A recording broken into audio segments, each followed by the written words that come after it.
کل سے ملک بھر میں تعلیمی سرگرمیاں بحال، وزیر اعظم عمران خان کا تدریسی سرگرمیاں بحال کرنے پر طلباء کی جانب سے وزیر اعظم کو خراج تحسین، جبکہ وزیر اعظم عمران خان کا کہنا ہے کہ اسکول انتظامیہ کو کورونا SOPs پر عمل کو یقینی بنانا ہوگا۔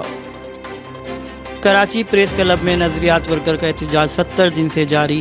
احتجاجی مظاہرے میں شریک سینئر رہنما شاہد علی رند، نور حیات خٹک، یوسف ڈالیا، نعیم خٹک اور دھرنا کمیٹی کے ممبران کی شرکت جاری۔ دھرنا کمیٹی کا کہنا ہے انٹرنیشنل 9 سرے بازوں سے جان چھڑائی جائے۔ مزید ان کا کہنا تھا کہ پارٹی کے MNA اور MPA پارلیمنٹ میں قانون سازی پر توجہ دیں اور 70% عہدے ورکرز کو دیے جائیں۔ بعد ازاں گورنر سنگھ سے استعفے کا بھی مطالبہ کیا۔ حیدرآباد لطیف آباد نمبر 11 میں بارش کو گزرے 20 دن گزر گئے، لیکن گندے اور سیوریج کے پانی نے عوام کا جینا دوبھر کر دیا۔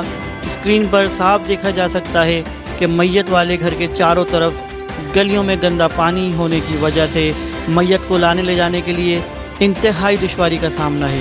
مری میں قبضہ مافیا سر اٹھانے لگا۔ جی ہاں ناظرین، لینڈ مافیا گینگ نہ صرف سرکاری اور غیر سرکاری جگہوں پر قبضہ کرنے میں ملوث ہے، بلکہ سیاحت کے لیے آئے ہوئے لوگوں کو لوٹنے سے بھی گریز نہیں کرتا۔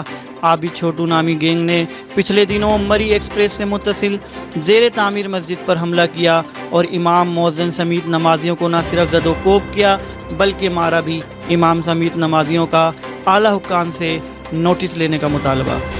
ایران میں عالمی شہرت یافتہ ریسلر کو پھانسی دے دی گئی۔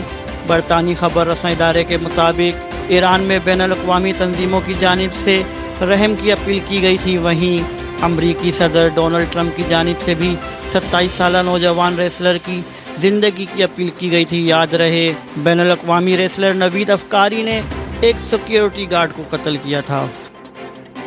لائک کریں، کمنٹ کریں، شیئر کریں اور بیل آئیکن کو پریس کرنا مت بھولیں۔ دیکھتے رہیے آن نیوز۔